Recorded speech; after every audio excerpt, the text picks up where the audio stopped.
I now call on Nandor Tenshos to make a valedictory statement. Nandor. Thank you, Madam Speaker. I give thanks and praise unto the Most High Jah Rastafari. I give greetings to all in the name of the Holy Trinity, the Almighty Father, the Divine Mother, the Child that is love made life. I greet the members of this House for the last time as one of you. I greet those in the gallery, and I thank you for honouring me by your presence, and especially my beloved Ngahuia Murphy. And my greetings to my anu and my apu, my friends, family, allies and supporters watching from Africa, from Europe, from Asia, from the Americas, from Australia. Jagai to you all. Madam Speaker, I was elected to this Parliament in 1999 and my life changed. I knew it would. Unlike most members of the public, I had a pretty good idea what being an MP was like. It was one of the reasons I hesitated to stand. It's life, Jim, but not as we know it. It's an intense 24/7 job. We digest enormous amounts of information, sometimes boring, and then we have to make decisions that affect real people. It means being constantly available to the media, to the public and to the party. It means scrutiny of every detail of our lives, particularly for a dreadlocked Rastafarian. I stood, I guess, to demonstrate that you don't have to be of this world to be effective in it. Be true to oneself, whoever one may be, and take your seat as an equal, whether it's here in the House of Representatives or in the dust of the streets. So when a kid grabbed my arm on the dance floor and said, "Hey bro, what's up in Parliament?" I considered it an honour, because my purpose here has been to represent those who have had no voice here, those held in contempt by too many of us. I came to Parliament thinking you're all a bunch of bastards, and I was wrong. There are many good people here. The very notion that all politicians are dishonest is misconceived, because if we think that politicians are all venal, then we expect nothing from them but venality. We should raise our expectations. We should expect more from question time than a bun fight. I've avoided question time for years if I don't have to be here because I've got a sup. Because question time is the time I'm most ashamed of being a Member of Parliament. Question time and general debate, and you all know what I'm talking about. We should grow up. This is our national legislature. We should treat it and the positions we hold here with more respect. But I don't just blame MPs. The buzzards who sit watching us from up there, waiting for the next political corpse to pick over, are also to blame. Because they'll always report a fight, which is why the pugnacious Mr. Peters always gets a headline. But stand to talk about anything real, and most of them flap their wings and fly away. Most of them. And I thank you for being here too. Maybe corporate media ownership is to blame for the lack of analysis prevalent in the New Zealand media. Or maybe it's just contempt for the audience. One thing I'm proud of is the independent prison ombudsman. Most people don't care much what happens to people in prison, to the point that 4 police were yesterday acquitted after repeatedly battening and pepper spraying a man in police cells. What's next? Are they going to get away with murder? Oh, I forgot, they already did in Waitara. But I care, because I know that any of us here could have been there, but for the grace of God. The media will report a death in custody, but not an institution that will prevent them. The day of the announcement was the day that Trevor Mallard demonstrated his pugilistic skills with Tau Henry out in the lobby over there. No prizes for guessing what got covered and what did not.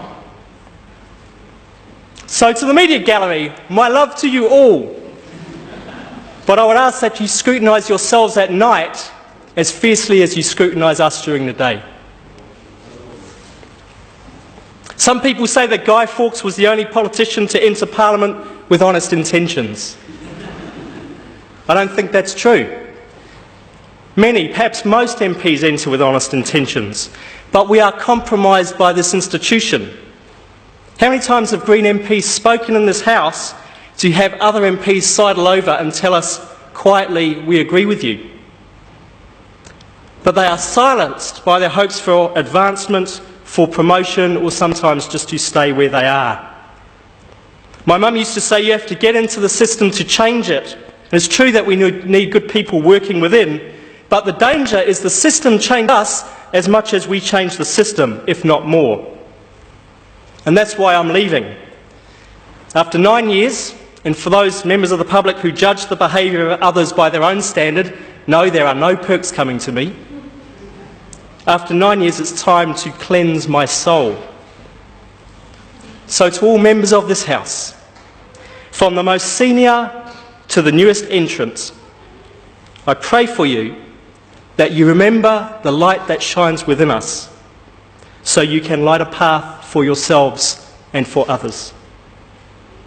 Because the problem is not how many people enter this place with honest intentions, but how many people leave with them intact.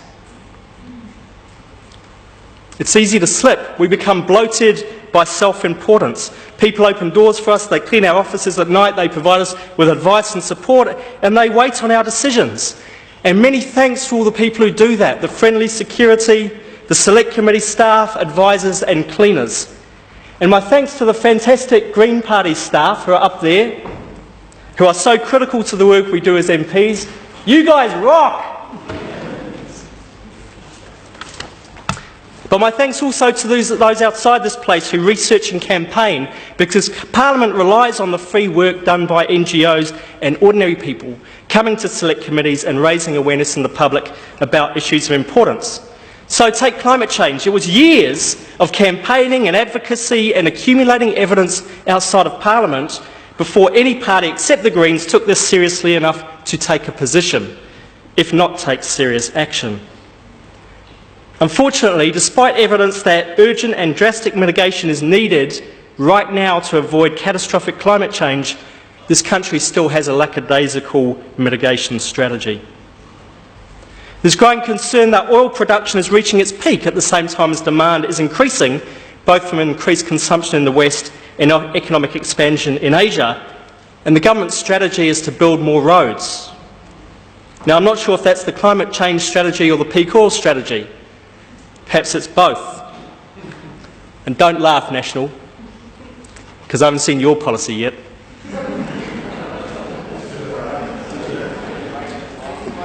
I haven't even begun to talk about metals depletion or the food insecurity and political instability that will result from climate change and peak oil, or about the sustained economic recession that will result as the global economy crashes into the ecological limits of our planet.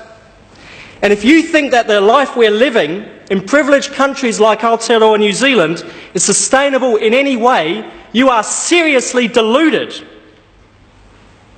In my view, industrial civilization is coming to an end. I believe we are in the last days of the oil age. We need a transition strategy away from a growth economy to a steady state economy. But it will not come from government, because governments are almost universally compromised by the corporate agenda of globalised trade, globalised capital transfers and globalised investment. And it doesn't matter whether it's the left hand or the right hand, it's the same brain that controls. Where it will come from, where it's already coming from, is ordinary people working in their communities. From doing transition towns, permaculture design, better transport campaigns, community sustainability plans. And I pay tribute to those far-sighted ones who are showing us the way, because as the saying goes, when the people lead, the leaders will follow. We need to make a major redesign if we want to build resilient systems that provide genuine food security, genuine energy security, and allow us to live rich, abundant and meaningful lives in a sustainable way. To do that, I believe we need a technological reform so that the protection of the integrity of ecosystems is a primary design element rather than a clip-on. We need economic reform to build a steady state economy. In particular, I believe we need land reform, where security of tenure is based on use rights rather than paper ownership, and to free up land for smallholders. Because growing evidence suggests that the most productive farming systems are small-scale, diverse cropping, organic systems. They're not the most profitable under our current distorted economic framework, but they are the most productive. And they will become even more important as the cost of running farm machinery and producing synthetic fertilisers and pesticides grows. And lastly, we need constitutional reform. We have a bizarre notion in this country that the Queen is the source of justice and power. I say, fire burn that rascal. I hope to see the day that New Zealand becomes a republic, decentralises political power and recognises the right of tangata whenua to their tino rangatiratanga.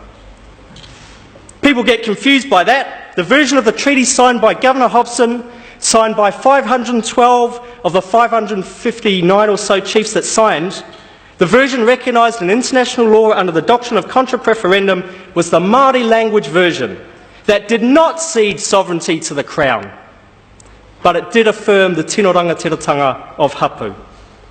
And we Pākehā people make a mistake, in my opinion, if we say we don't want that for Māori people. We should say, of course we support that. And what's more, we want some for ourselves.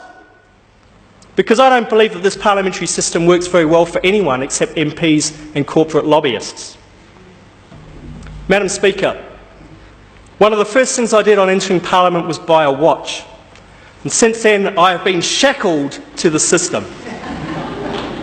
I've been cuffed to the prison bars of time, or at least the prison that we make of time. This arbitrary Roman calendar disconnects us from the natural rhythms of life and of the planet. And so today, I remove that shackle because when I look at the state of our rivers, our atmosphere and our people, I don't need a watch to tell me what time it is.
Order.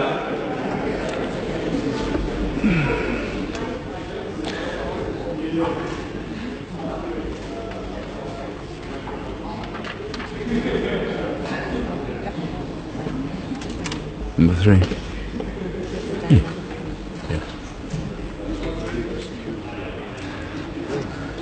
Order. The House will continue with its normal business.